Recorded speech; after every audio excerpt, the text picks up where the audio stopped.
think that It's is. called. So first off, how long has this band been together?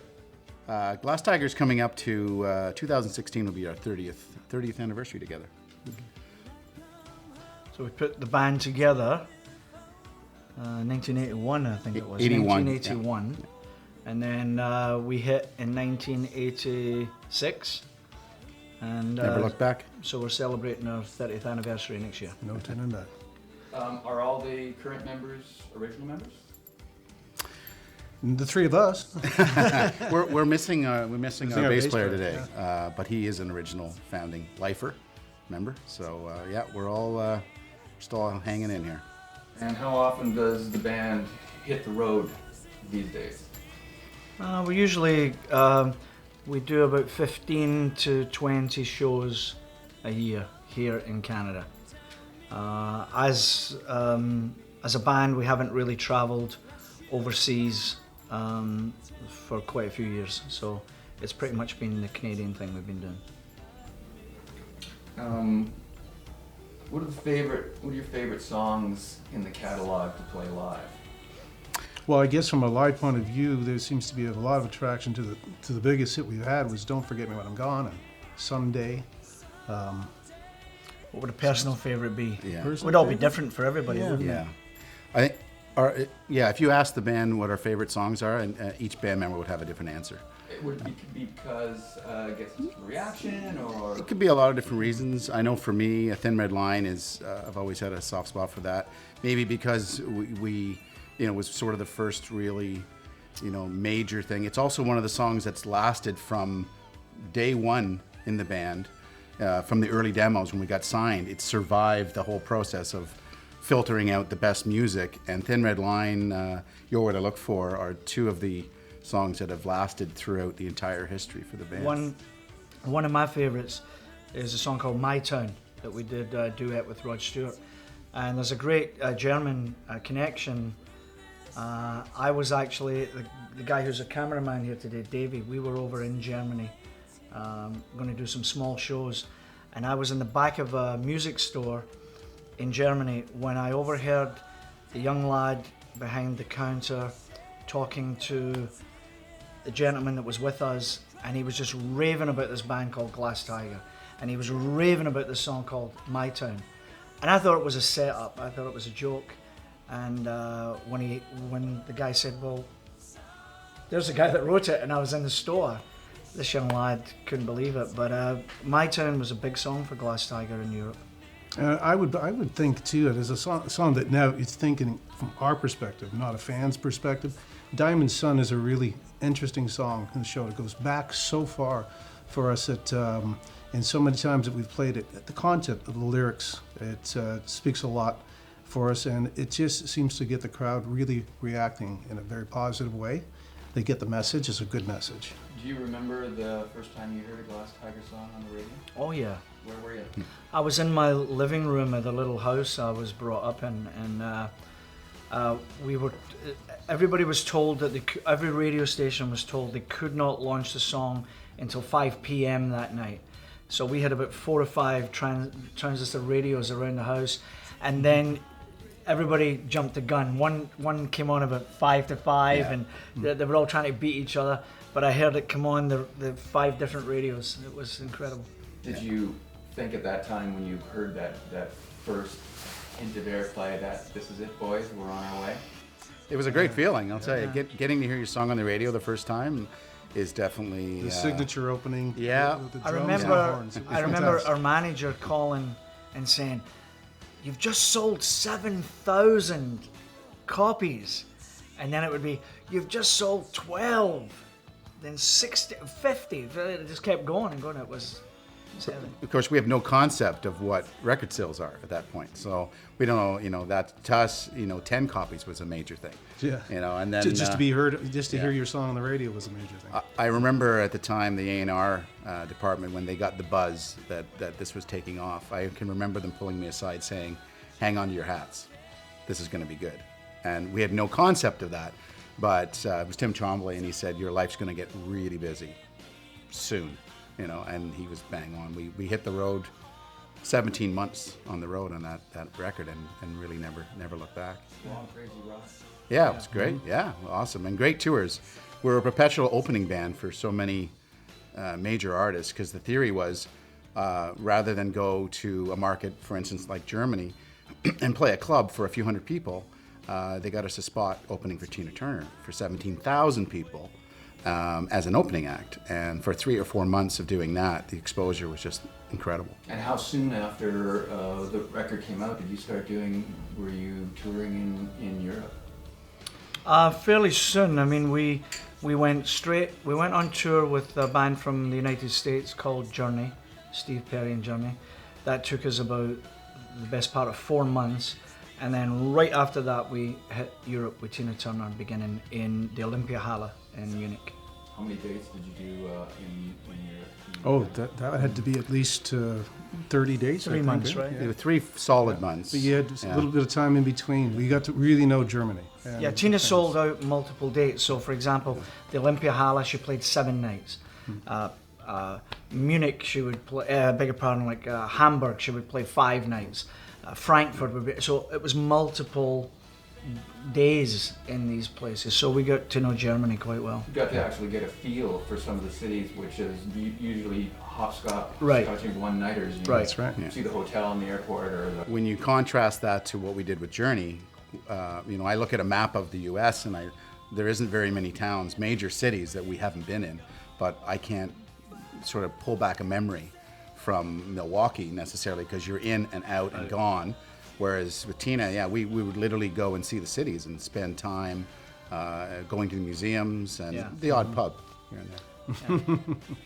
Because they're some very invigorating and passionate people.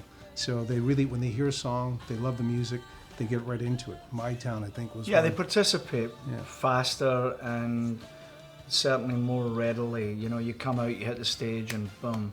Whereas North America has that sort of, okay, impress me, you know. I think if you add to that, our second time through, we went with Roxette, and I think My Town hit #1 in Germany.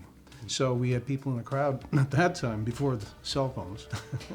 People were using all their lighters, and you had a sea of lighters. It was really, a very incredible feeling, and we really loved the German crowd. So who were your favorite acts to tour with?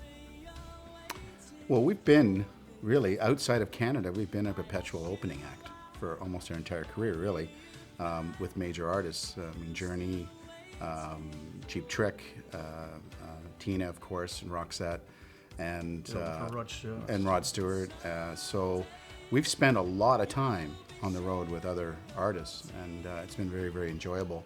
My most favorite, and maybe because it was the first major tour, certainly Journey is high up on the list, because we were so young. It was such a new world, and I remember sort of coming to the realization of how special that was about a month or two afterwards. And they were a machine. That huge machine. Tina is a machine as well. I mean, those tours of that magnitude, where we cut our teeth touring with that. I mean, we were coming from a club situation, and that's a city under the stage running with staff. The whole thing was huge amount. Well, professionalism, very classy. The crew were the best in the world. So our techs got to learn some amazing things. So everybody, including the crew, got polished on those tours. There were some pretty revolutionary ideas coming out, I think, when you think about stage and tech at that time. Yeah. It wouldn't be thought of today but it was like it was new stuff at the cusp of, right? Everything was synced so well. Journey show had spectacular background films, things that went along with their show, and everything was under the stage was just as important as on the stage. It was just a phenomenal kind of advanced show that we'd never seen before. And up until that point, it was basically band comes on, plugs in, does the thing, and leaves. And now all of a sudden, it's a show. Do you have a memory of the wildest or craziest show that you've ever done? Whether it's in North America or Europe? Barcelona was pretty crazy. We thought, well, we're completely unknown here in Spain, and we hit the stage and they were hanging from the ceilings. It was Literally, they were hanging from. It was a really small, compact room. Remember that? It was pretty, compared to the other ones. So Barcelona was pretty wild. The Olympiahalle in Munich was pretty awesome. I mean, It was. what a building! Yeah. Spectacular. And to play it for 7 nights, it's mind blowing. Do you think that the European audiences, or let's say just not North American audiences, are more open to either new music or opening acts than they are here? I would say yes, for sure. Yeah.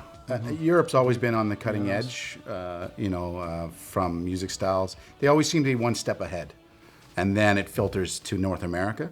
So it was such a thrill to be accepted into that market. And I remember that tour in Barcelona, that show, thinking, they probably haven't heard our songs. And right from the first note, everybody in the audience was like singing along. Well, we love playing for European audiences because they certainly seemed more accepting of the fact that every act that we've ever loved in our lives has to begin somewhere. And so the sort of moronic attitude of, oh, get off, we're waiting on The Who, or get off, we're waiting on Lady Gaga. It doesn't make any sense when you really break it down, because Lady Gaga and The Who and everybody, So in Europe, they tend to be way more appreciative of the fact that you've got this band up there that's hitting the scene, they're new in the scene. Let's check it out. Let's see what it's about, because I may want to buy it. I may become a fan of it. They're very open, very receptive, and they're dedicated. They get very dedicated to who they like.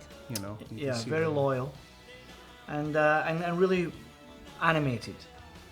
And we also noticed that music truly is the international language of the planet, because it blew our minds to come over to places like Germany and have the language barrier at the time, and yet, they were singing every song word for word. Yeah, I think the fact that we can still go out and get people completely into it, and we're all sort of like one big family enjoying the show together, I think that's a testament to the legacy of and the power of these songs. There are songs in the Glass Tiger catalogue that will certainly outlive us. And people, I grew up on the Beatles, and I remember times and places and things I was doing, and I relate it to Sgt. Pepper's, and I relate it to Revolver. And there are people out there who do exactly the same thing with Glass Tiger. I received a tweet yesterday from a woman saying that Diamond Sun and Thin Red Line is this kind of storyboard of her teenage years. It's a great compliment. Nice to hear. Awesome. So when the band formed, this is a question that sort of occurred to me while I was driving up here, and I think that most bands have that other artist that when they got together, they said, we're going to be just like the Beatles, or we want to be the Rolling Stones. Did you guys collectively have? Well, when the band first started, we had a large following in the area of Toronto, and we always sort of snuck in a couple of original songs. Writing songs to us was fun, enjoyable. We felt we could do something, and we had something to say. So we would sneak it into sets. Eventually, it caught the ears of record companies that came out to see us, and we were really fortunate. We have a tremendous singer, good lyrics that came out. Forefront, the following got bigger, and then the next thing you know, when we did our shows, we still hung on to a couple of covers because we liked bands like Simple Minds or The Police or whatever. We would throw them in the set still for a little while because it was still fun to play it. But then eventually we had enough of our own that we could move on, and things got a little bigger for us. Well, these guys, Sam and Michael, were in a band that was definitely heavier. They were doing Scorpions and Def Leppard and whatnot. Being in a band with me, you naturally go the British UK kind of route. Duran Duran, Simple Minds. And We even did the punk rocks. There was a short time in our lives when we were doing both, and then we realised that was kind of silly, and so we kind of gravitated more towards Simple Minds, U2, Duran Duran, The Police. Even though all of us unanimously loved the Beatles, we had already passed. We weren't a Beatles cover band. Beatles are sacred. You don't do that. And so we did a lot of the British stuff. So would you say that it became more of a rhythmic type of band with solid lyrics as opposed to a riff-oriented type of band that some of you guys might have been in? I think I think we were, at first, if you looked at us and took it and tried to dismantle it, it was funny because our first producer would come in and say, wow, you guys are pretty progressive in a sense. There was a progression, right? But we eventually, we love songs for songs, the beauty of the melody and how it came out. And we just kind of started to get into the art of writing a song and saying what you had to say without having to, put a 20-minute drum solo in the middle. Right. I think a lot of our if you were to go back to the band's earliest demos and listen to those, because songs that became sort of to the world became the hits, weren't in our catalog back in those days. So our response to listening to Spandau Ballet and The Police and Def Leppard and all those bands, we came up with tracks that are more album oriented, like Ancient Evenings. Looking at a picture, they're all sub tracks, but they go back to the band's earliest days, and they're very much based on rhythm. Vanishing Tribes. And Vanishing Tribes. So and then of course to build in the commercial aspect, we ventured off to try to nail down a couple of more commercial hits. But the band's always had that sort of progressive side as well, which tends to be sometimes overlooked. We still enjoy doing some covers live. I think done a couple of. We did a David Bowie one, and that was thrown in the midst of just the excitement of the night. We go, what do you want to do? Well, we did that before. Why don't we just try out and go slam out Heroes or something, right? Yeah. And over the years, we used to do Rolling Stones. We did that. Mm-hmm. We've done the odd Beatle track. Mm-hmm. I think live there are no rules, so I think you can just anything that we're grooving. That we feel fits into the show. So we can just do at the that. end of the show, you guys might go off stage and it's encore time, and Drew turns to everybody and goes, "Okay, we're doing. Don't you forget about me? Do you remember it?" And go out and do it. Well, so for the last 20 years, it's vitally important that everybody realizes that Glass Tiger hasn't gone away. We've constantly toured in Canada. We've toured every year since Europe last saw us, but because of our busy lives, with the major success that Glass Tiger had, it afforded everybody the chance to do other things. So the guys can speak for themselves. I've done songwriting for other artists. Most recently, Germany would probably know that I was a co-writer on Joe Cocker's last big hit before he died. It's called Fire It Up, which was a big hit in Germany. His name was Stuart, right? And I received a platinum award from Joe Cocker. I wrote an Olympic song here in Canada that was an enormous success. So I do solo work. I've taken my band out and I'm planning on doing some of that this year. So I've stayed very connected to the music scene and writing, and then in between that, Glass Tiger goes out and does major tours. Well, I think that the music everybody still revolves around music, whether it be for Glass Tiger use or individual use. Certainly, music is music. So I've been writing sort of film and television tracks, which is a natural progression from the songwriting, the amount of songwriting that we did in the band. And I think once you are a songwriter, you never let that go. Whether what the project could change, and even over the last few years, there is some new Glass Tiger music that we're excited to bring forward. Al's written some stuff, Alan's written some stuff, so we're excited about the future of some brand new music that I think everybody will be really, really surprised to hear. Yeah, and we've done, since we've been to Germany, thousands of shows. Personally, as a group, I turn around, I'd be doing a show someplace, and all of a sudden I found out we're going out for 2-3 weeks with Roxette. We did in 2012. So we did a cross Canada tour of that went very well.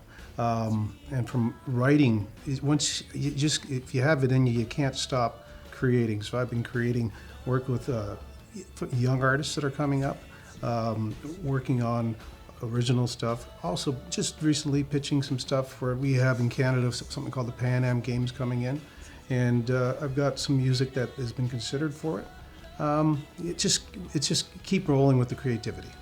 One of the things that that we're looking for in our sort of near future, because the band is heading into our 30th anniversary.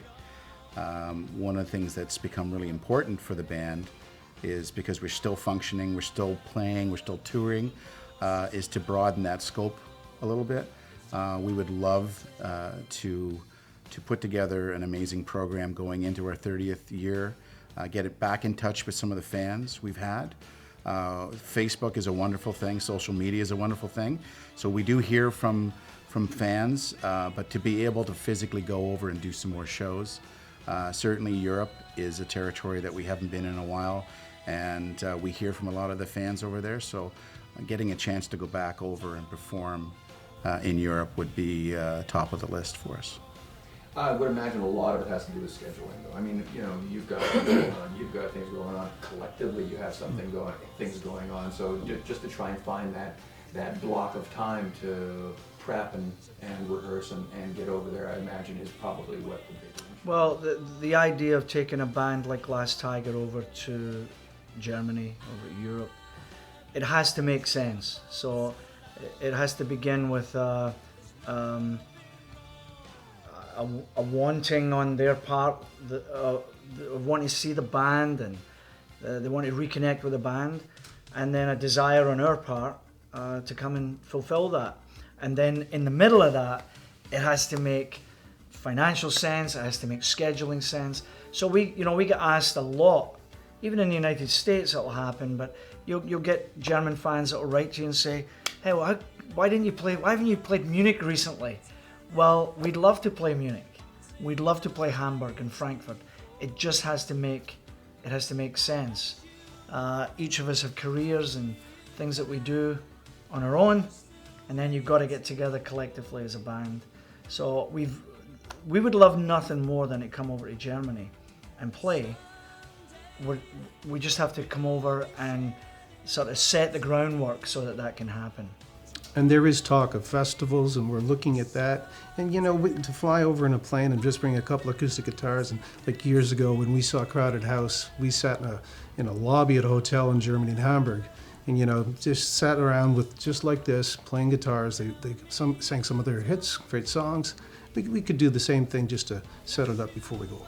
Have you ever thought about doing either a release or an EP of acoustic versions, or sort of campfire versions of some of the favorite songs? Like bare bones. Yeah. Well, the good thing about Glass Tiger is those songs, if you look back to the catalog of songs that people will know really well, those songs do pass the campfire test. We have done, on occasion, stripped them down. Thin Red Line, most recently, we did a version, we call it the Reverence Mix. It became a very endearing version of the song for us, because it was part in tribute to our Canadian military. And there are certain songs that I think that's a testament to a great song, is when you can pull all the layers back and boil it down to an instrument and a voice, and it still holds together. Someone once said that, and not all songs, but the majority of songs all start out as folk songs. It's usually an idea and Yeah. an instrument, and then from there you start layering and building. Would you agree as a songwriter that? Yeah, I mean, I'm always about the mood and the sort of vibe of whatever's happening, and then the melody. I'm always after the la la la, not so much the lyric per se, although you get the odd one that jumps into your head. But usually we're really high end on it being very melodic, that you can sing along to it, that it makes sense to pick up an acoustic guitar or just voice and piano, and then you start to. That's the foundations right there. And then out of necessity, we went over to Kandahar and we played for our troops. Team Canada, hockey players, musicians, and you couldn't get on a helicopter with a lot of gear. You had to get on a helicopter with what you could, and then you got to a forward operating base, and you sat and you played in front of the troops with what you could bring, because there wasn't a lot of room for anything else. That makes sense. Or you flash forward, we were in Canada, we play on an elevator. And Sam that's brings fun. out an iPad. Played on an And he iPad. played yeah. it just because we wanted it. It was the idea with the radio station was to shock people. They got on the elevator, we were sitting singing really a well, actually. campfire version of, Yeah, someday. Yeah. And it worked really well. Valence used to always call it, putting something in your pocket, the take home, right?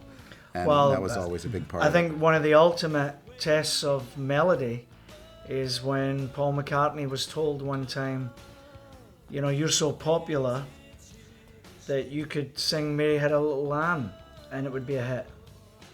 And Paul took it beyond the joke, put a melody to it, and it was a huge #1 hit in the United Kingdom.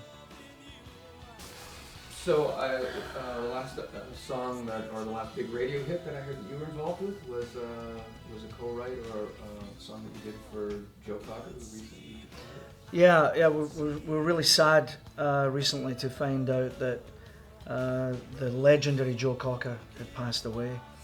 But I would like the German fans to know that I took great pride and pleasure in being a co-writer of the last hit that Joe ever had. The fans of Joe Cocker will know Fire It Up. He named the tour after it, he named the first single after it, and it was a huge hit for Joe Cocker. So given Glass Tiger and that Joe Cocker connection with the German fans is just a brilliant thing for me. And we actually play the song in our set when we go out. Yeah, it's really Yeah. going over. Yeah, Will you still continue to do that, you think? Yes. the band really enjoys playing Fired Up, and it was something that Alan, when the song came out, we thought, why not? Why not put it in a Glass Tiger set? And the fans really enjoy it. And when you think about it, it's probably the only way the German fans will hear it live now is for Glass Tiger to come over and play it for you. One of our great German experiences was we were being taken from, I think it was Frankfurt to Cologne to do a big TV show on the Autobahn. And so at 200 miles an hour, I asked the record company, who else is on the show? And she rhymed off, it was one of these huge European shows that the German fans are very used to, where you can have an actor, and then you can have a circus clown, and then you can have a band, and then you can have a balancing act with dogs on it. And so she rhymed off all these things, and she happened to say, Duran Duran were on the show. And we were like, who? And she said, Duran Duran. Well, we were big fans. And we were on the same label. So we said, do you think we could meet them? And she said, yeah, I'll try and arrange that. So as we pulled up into the TV station, there was hundreds and hundreds of teenage, mainly girls, surrounding Simon Le Bon. And I remember thinking, wow, that's fantastic. One day, Simon Le Bon, that'll be us. Not realizing that as soon as we got out of the car, everybody went, Glass Tiger! And they came rushing to us. And Simon Le Bon's going, well, who the fuck is that? Who's that guy? Right? Who are they? And all the fans came, and it dawned on us that they knew us, and that we, and so we asked if we could meet Duran Duran, and we were told, yeah, they'll give you, 30 seconds in between makeup, and we said, oh, forget it, So we went on and performed Someday, went back to the dressing room, and then we went on and performed Don't Forget Me When I'm Gone, and the lady came at the door and she says, Duran Duran want to know if they can come in and say hello. And the boys came in, and they were great. It was a great. So they knew the band by the music.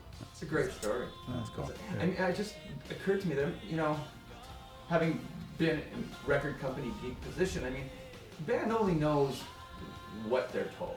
So when you're going over to Europe and they're saying to you, oh, you're going to be super popular here and then everybody knows you, it's still gotta be, you gotta be questioning the veracity of some of these comments. And then when you get there and see that kind of reaction, it's gotta be like I don't know, is it a sense of relief or surprise or delight? I think probably both. Yeah, and one of the things that I was Preface it so with when you get to another country. yeah. So when we leave Canada and you're in your own home country, and you get the opportunity to go somewhere like Europe, what an amazing feeling to step off the plane and see a cluster of fans at the airport. One of the things that I didn't expect.